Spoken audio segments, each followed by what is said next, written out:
All right, man. We gotta talk about Alex Pantoja, or Alexander Pantoja, the flyweight UFC champion. We gotta talk about Alexander Pantoja because he's going to be fighting this weekend in Las Vegas for International Fight Week against Kai Kara France.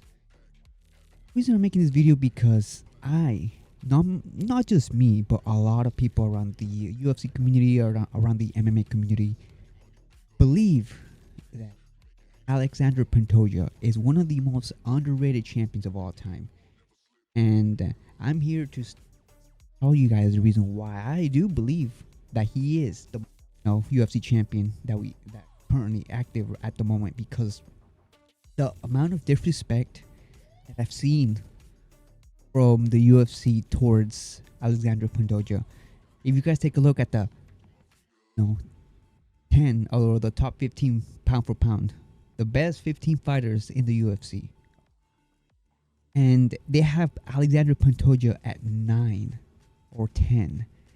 It is unbelievable that JDM, someone who just became a champion recently, is ahead of someone like Alexander Pantoja, who has been a champion for 2 years, and he's almost overlapping the division already. He's beaten Brandon Moreno 3 times. He's beaten Royval twice. He's already beaten Kai Kara France in I think it was the Dana White Contender Series. It's just crazy the fact that he's so underrated, man. He's supposed to be higher in the pound for pound list.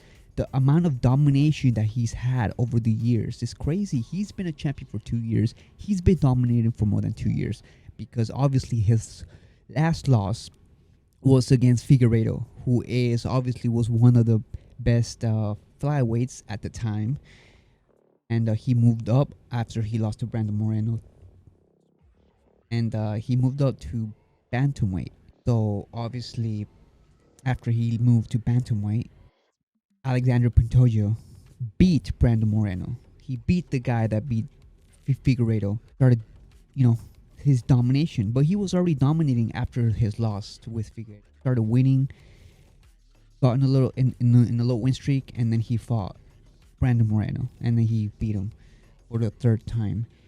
And it's just crazy that they have this guy at number 10 or 9 pound for pound, man. He's already overlapping the division. He ran out of contenders in his weight class. They had to bring Kaya Sakura from K1, or from Ryzen. I mean, from Ryzen. They had to bring him from Ryzen, and he got dominated and submitted by Pantoja. Like, it's not like Kaya Sakura didn't touch or lay a glove on Alexander Pantoja.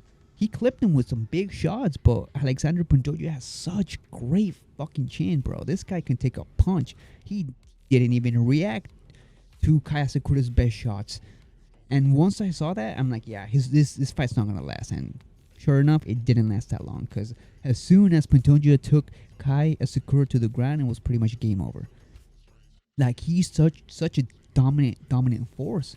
It's kind of like Merab, because we already know what Merab's gonna do. We already know what Merab's game plan is. His game plan is to go out there and use his cardio and just keep going for takedowns and keep ground pounding and just keeping you busy with takedowns.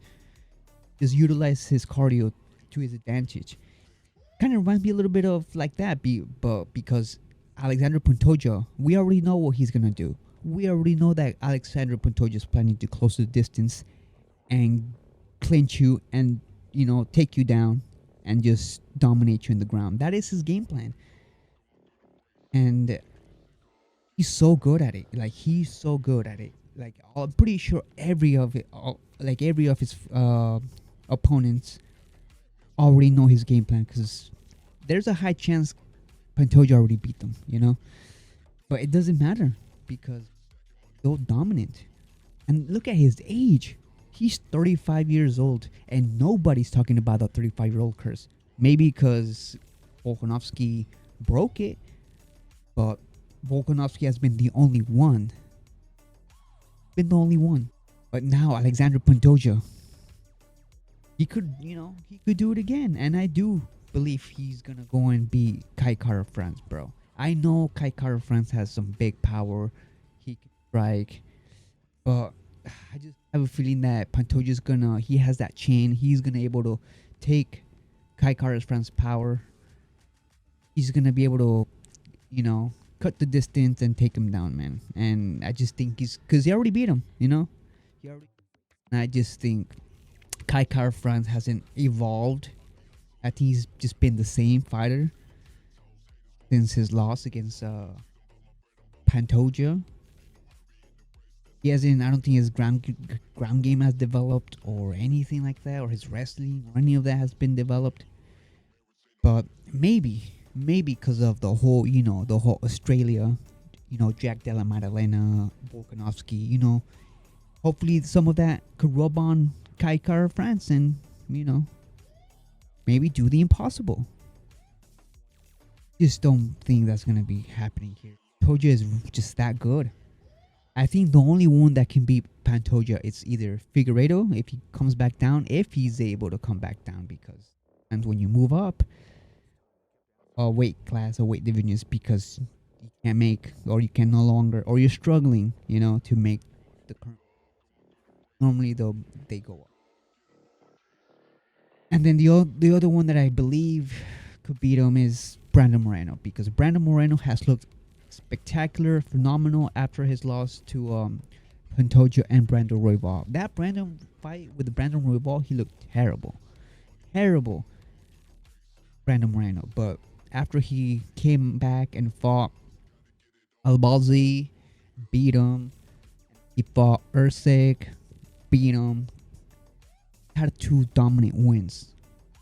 It looks like Brandon Moreno could be back, because after those 2 fights, after those 2 losses, back-to-back losses, he took a break. He took a good break to clear his mind, let the mind rest, let the body rest, and now that he's came back, he's looked phenomenal. So I do believe the only one that can beat him will be someone like Brandon Moreno.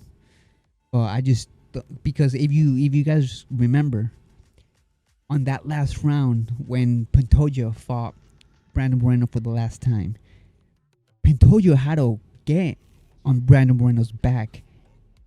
He just became like a fucking backpack. All right, he became a human backpack, and he was just on top of Brandon Moreno. He wasn't doing anything. He was just holding Moreno and just pretty much hugging Brandon Moreno like a backpack. And he did that the whole round. Most of that round was Pantoja on top of Brandon Moreno like a backpack, and he wasn't even trying to go for finishes or try to go for a submission, right? Because he normally does that shit. When he takes you to the ground, he normally goes for submissions, ground and pound.